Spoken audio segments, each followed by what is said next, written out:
بتائیے کہ آپ یہاں سے امریکہ گئے، آپ نے جا کے ڈاکٹر عافیہ صدیقی سے ملاقات کی. ڈاکٹر عافیہ صدیقی کا قصور کیا ہے اور اس وقت جب آپ کی ان سے ملاقات ہوئی ان کی حالت کیا ہے؟ دیکھیں، ڈاکٹر عافیہ صدیقی مظلوم خاتون ہیں اور ان کے ساتھ ظلم بھی بہت ہوا ہے. ٹارچر سیل میں، تعذیب خانوں میں، امریکہ کے بدنام زمانہ جیلوں میں وہ ہے. لیکن اس کے ساتھ ساتھ ان کے ساتھ یہ ظلم بھی ہوا ہے کہ ان کے خلاف بدترین قسم کا پروپیگنڈا کیا گیا ہے اور غلط معلومات اور اطلاعات جو ہیں وہ ان کے خلاف پھیلائی گئی ہیں. مثلا یہ کہ وہ امریکی شہری ہے، حالانکہ وہ کسی بھی صورت میں وہ امریکی شہری نہیں، وہ پراؤڈ پاکستانی ہے. آپ اندازہ کر لیں، وہ امریکہ میں پڑھاتی تھی، وہ امریکا میں PhD کر چکی تھی، وہ امریکہ میں بہت اچھی زندگی گزار رہی تھی، لیکن انہیں امریکہ کی نیشنلٹی نہیں لی، اس لیے کہ اسے فخر تھا اپنے پاکستانی ہونے کے اوپر. ان کے بارے میں یہ کہ وہ کوئی ٹیرر موم ہے، وہ القاعدہ لیڈی القاعدہ ہے، وہ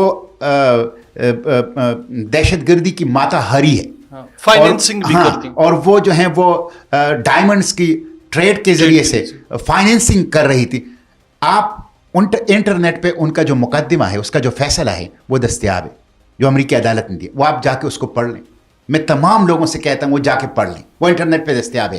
اس میں کوئی الزام یہ نہیں لگایا گیا ہے کہ یہ 9/11 میں ملوث تھی، یا القاعدہ کے ساتھ ان کا تعلق تھا، یا یہ فائنینسنگ کر رہی تھی ٹیررزم کی. ان کے خلاف جو چارج شیٹ ہے وہ یہ ہے کہ غزنی میں ایک خاتون ملی جسے افغان پولیس نے اٹھا کے غزنی پولیس اسٹیشن لے گئی کہ وہ مشکوک خودکش بمبار تھی. اور وہ خودکش بمبار نہیں تھی، اس کے ساتھ کوئی جیکٹ نہیں تھا، وہ ایک خاتون تھی، برقعے میں تھی. اور وہاں پہ جب ان کی انویسٹیگیشن ہو رہی تھی تو ڈیورنگ انویسٹیگیشن 4 امریکنز آئے اور انہوں نے افغانیوں کو نکالا اور ان کی انویسٹیگیشن شروع کر دی. اب امریکنز کہتے ہیں یہ ان کے اوپر مقدمہ ہے، اور اسی میں ان کو 86 سال قید سنائی گئی ہے کہ ڈیورنگ انویسٹیگیشن جرم سرزد ہوا ہے. یعنی جس جرم میں 86 سال قید کی سزا ہے وہ ڈیورنگ انویسٹیگیشن. اور جرم دیکھیں کیا ہے کہ ایک امریکن سے بندوق چھین کے اس نے فائر کیے، جس کے خول نہیں ملے، جس کا نشان نہیں ہے، جس سے کوئی زخمی نہیں ہوا، جس سے کوئی مرا نہیں، جس کے فنگر پرنٹس نہیں ہیں، جس کی فورینزک کچھ نہیں ہے. اور انہوں نے جب فائر کی تو 2 گولیاں عافیہ کو لگی اور وینٹیلیٹر پر اس کو غزنی سے نیو یارک شفٹ کیا گیا.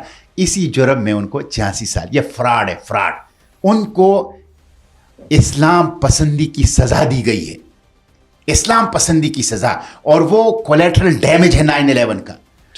وہ ایک ویکٹم ہے 9/11 کا اور بالکل بے گناہ ہے. اور چند $1000 پر یہ پرویز مشرف نے فروخت کر دیا ہے. مارچ 2003 میں جب وہ اپنے گھر سے نکلی اسلام آباد کے لیے کراچی سے، اپنی 3 بچوں کے ساتھ ان کو اغوا کیا گیا. اور جولائی 2008 میں، یعنی تقریباً 5.25 سال بعد، ایوان ریڈلی نے اس کو ڈسکور کیا باگرام میں، ایوان ریڈلی میں.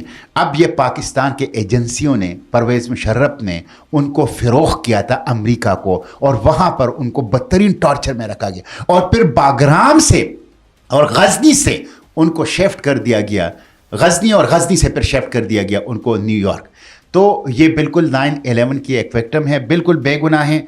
اس وقت وہ آسانی کے ساتھ آ سکتی تھی، یعنی اس وقت اس کی وجہ ہے کہ کلیمنسی پٹیشنز جو ہے اس کی فائل ہو چکی تھی ان کے. لیکن وہ تو مرسی پٹیشن بھی جو ہماری تھی وہ ریجیکٹ کر دی صدر بائیڈن. کیوں ریجیکٹ کر دی؟ آپ کو پتہ ہے بائیڈن نے 8500 لوگوں کو معافیاں دی. جی، اپنے بیٹے سے شروع کر لی اور قاتلوں کو معاف کیا، بینک ڈکیتی کے مجرموں کو معاف کیا، چین کے لیے جاسوسی کرنے والے چینی باشندوں کو معاف کیا، اور اپنے سابق chief of general staff general mic ملی اس کو ایڈوانس میں کہ ابھی اس کے اوپر کوئی چارج شیٹ نہیں ہے، کوئی جرم ثابت نہیں ہوا، کوئی سزا نہیں ہوئی، ایڈوانس میں ان کو اور اپنے خاندان کے لوگوں کو معافیاں دی. لیکن عافیہ کو معافیاں نہیں دی. کیوں نہیں دی؟ اس لیے کہ پاکستان کی حکومت مدعی نہیں بنی. اچھا، شہباز شریف صاحب نے اپیل نہیں کی، فون نہیں کیا، ریکویسٹ نہیں کی.